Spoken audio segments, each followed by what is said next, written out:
안녕하십니까. 2024년 4월 8일 최병무의 팩트 시작하겠습니다. 그야말로 총선이 이틀 앞으로 다가왔습니다. 그래서 지금은 이제 그 여론조사를 공표하지 못하는 이른바 깜깜이 기간이라고 하죠. 4월 4일부터 공표를, 조사한 거는 공표를 못합니다. 공표할 수 있는 거는 그 4월 3일까지 조사한 그 내용은 공표를 할 수가 있습니다. 그러나 그거는 뭐 무의미하죠. 하루하루가 달라지는 게 여론조사니까. 그러니까 이 깜깜이 기간 시작하면서 지금 오늘 8일이니까 지금까지도 벌써 여러 날이 지났습니다. 그리고 제가 말씀드렸듯이 바로 민주당의 안산갑 양문석 후보와 수원정 김준혁 후보의 후폭풍, 거기다가 화성을 공영훈 후보까지 이렇게 겹치니까 이제 민주당이 그 약간 그 여론의 지지를 잃고 있는 것 아니냐. 그리고 국민의힘이 서서히 올라가는데 접전이냐 아니면 역전이냐 뭐 이런 것들에 따라서 이제 최종 결과가 달라질 수 있다고 하는데 뭐 이미 10명 중에 3명은 투표를 마친 상태이기 때문에 이제 분석이 뭐 어찌 보면 쉬울 수도 있는데 그래서 이제 각 당 판세라는 것이 더 중요해지죠. 근데 언론 매체들이 이제 쭉 뭐 여론조사 종합, 그 다음에 각 당 주장 뭐 이런 것들을 다 포함해서 자기네들 나름대로 예측해 놓은 수치들이 오늘 아침에 보면 쭉 보도가 돼 있습니다. 근데 각각 조금씩 다릅니다. 그걸 우선 소개 말씀드리겠습니다.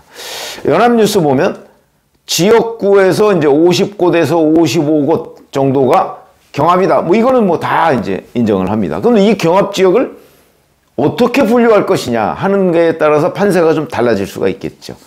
그래서 대개 이제 그 소스, 뉴스의 소스는 똑같습니다. 각 당의 선거 전략 단위, 뭐 그러면 이제 거기가 뭐 무슨 뭐 선대위 뭐 이런 걸 얘기하고, 그 다음에 시도당별 자체 분석, 그 다음에 최신 여론조사 뭐 이런 것들을 다 종합해봤다는 거죠. 그러면은 이제 국민의힘의 경우에는 110에서 130석. 그 다음에 민주당은 공식적으로는 지역구에서 110석이 우세하다 이렇게 얘기하면서 비례의석과 경합지 승리까지를 합치면 120에서 151석 플러스 알파 이렇게 나옵니다. 이 레인지 범위가 굉장히 크죠. 이거는 이제 경합지, 이건 공식적으로 이렇다는 겁니다. 그러나 실제 내부적으로는 이거보다 경합지역 우세 중에서 이길 가능성, 이걸 이제 판별을 해야 되겠죠. 근데 연합뉴스는 여기까지만 썼습니다. 자, 이렇게 돼 있고, 조선일보를 보면, 조선일보는 기본적으로 개헌 저지선, 이게 100석이죠? 왜냐하면 개헌은 국회 재적 3분의 2가 찬성을 해야 되니까, 개헌 저지선이 뚫릴 수도 있다.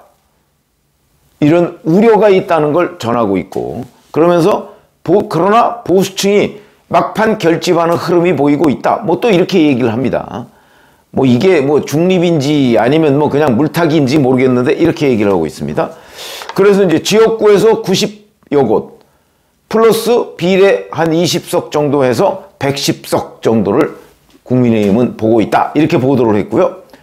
그러면 연합뉴스가 보도한 거의 거의 최저선에 지금 조선일보가 보도를 하고 있습니다. 그리고 거기다가 이제 뭐 일부 좀 플러스가 된다면 플러스 알파 뭐 이 정도를 하고 있고, 민주당은 공식적으로는 110석이 우세, 그리고 여기다가 비례 10석,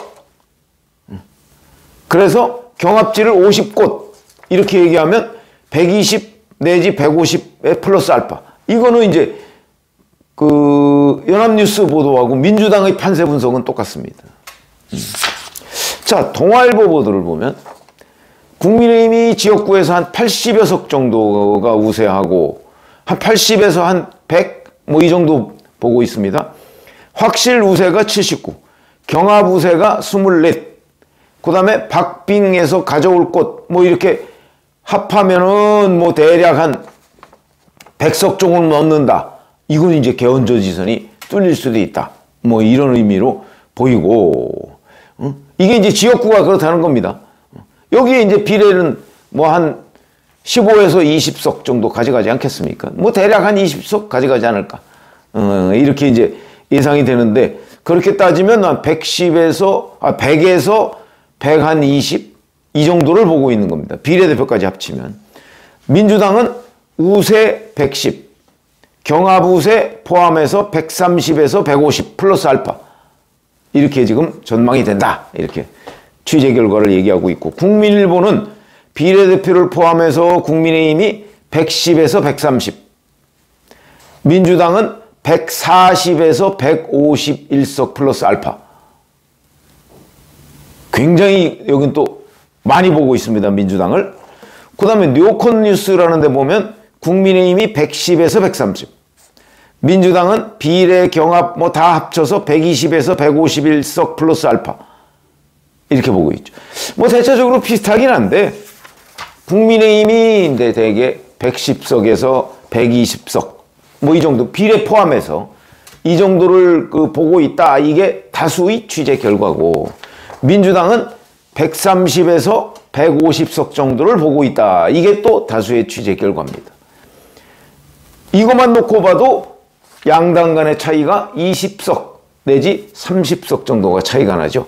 교섭단체 1개 내지 1개 반 정도의 차이가 나고 있습니다.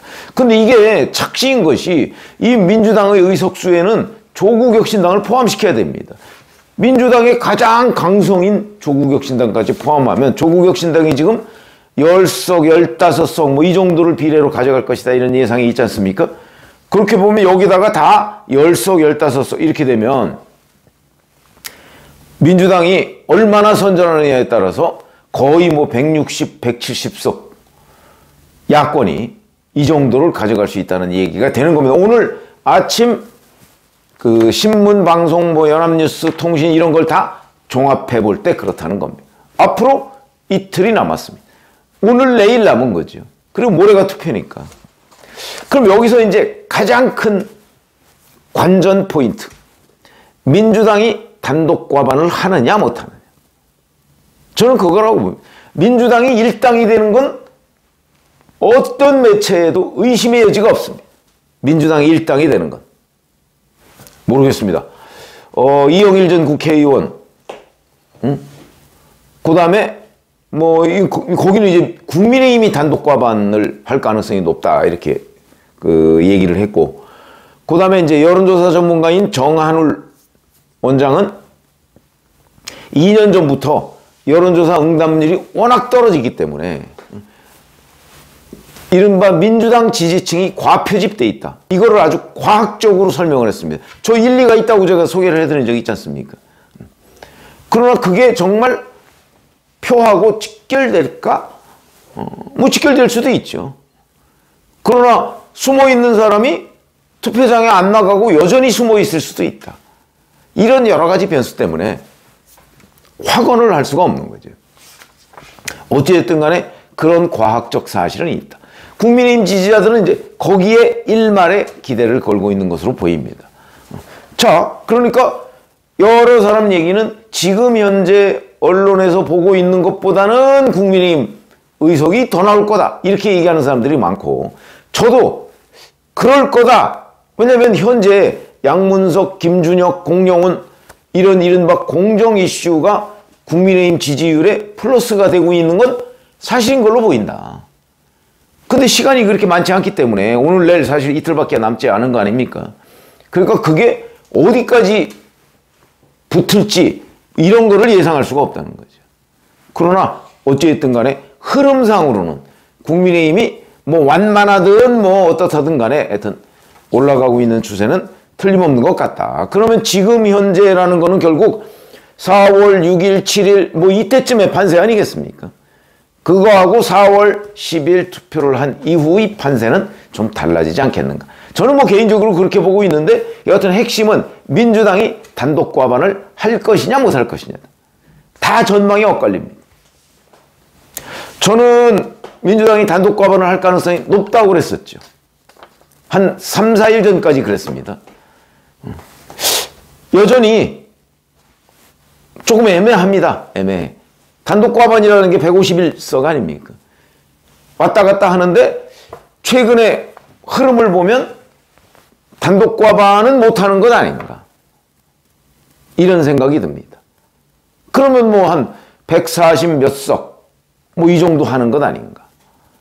이렇게 되고 거기다가 조국혁신당 뭐 한 10석 하면 150, 160석 가까이 되는 거고, 그 다음에 이제 뭐 나머지 이제 뭐 무소속, 뭐 개혁신당, 뭐 이런 데에서 이제 조금씩 가져가고 국민의힘이 한 120 내지는 130 이렇게 되면 300석이 되는 것 아닌가 이렇게 보는데, 저도 뭐 무슨 근거가 없는 거죠. 근거로 저도 이제 이리저리 여론조사 전문가들 이렇게 해서 이게 기본적으로는 다 지금 현재 그 불완전하다는 그 여론조사를 바탕으로 하고 있습니다. 그러나 제가 늘 말씀드리듯이 여론조사를 빼면 다른 판단 수단이 없습니다. 뭐 빅데이터 같은 거 가지고 뭐 점적으로 의존해서 판단할 수는 없는 거니까. 근데 여론조사는 그 자체 맹점을 가지고 있다. 지역구마다 500샘플. 그러는 바람에 플러스 마이너스 4.4%포인트. 그러면 아래 우위로 8.8%까지는 똑같다는 얘기인데 그거를 인간이 어떻게 구분해 내느냐. 과학도 그럴진데. 이런 말씀을 드릴 수가 있기 때문에 어쨌든 여론조사상으로 이렇다. 전체적인 흐름은 국민의힘이 완만하게 따라붙고 있는 형국이다. 근데 각 당은 이렇게 보고 있다. 관전 포인트는 민주당의 단독 과반 여부인데 지금 흐름을 보면 단독 과반이 안 되지 않을까. 근데 조국 혁신당하고 합치면 과반은 될 것 같다. 뭐 이런 정도로 정리하고요. 자, 오늘 내일 또 뭐 어떤 돌발 변수가 또 있을 수도 있는 거니까 그 부분까지 함께 살펴보기로 하죠. 그건 이제 또 추가하는 때 말씀을 드리겠습니다. 고맙습니다.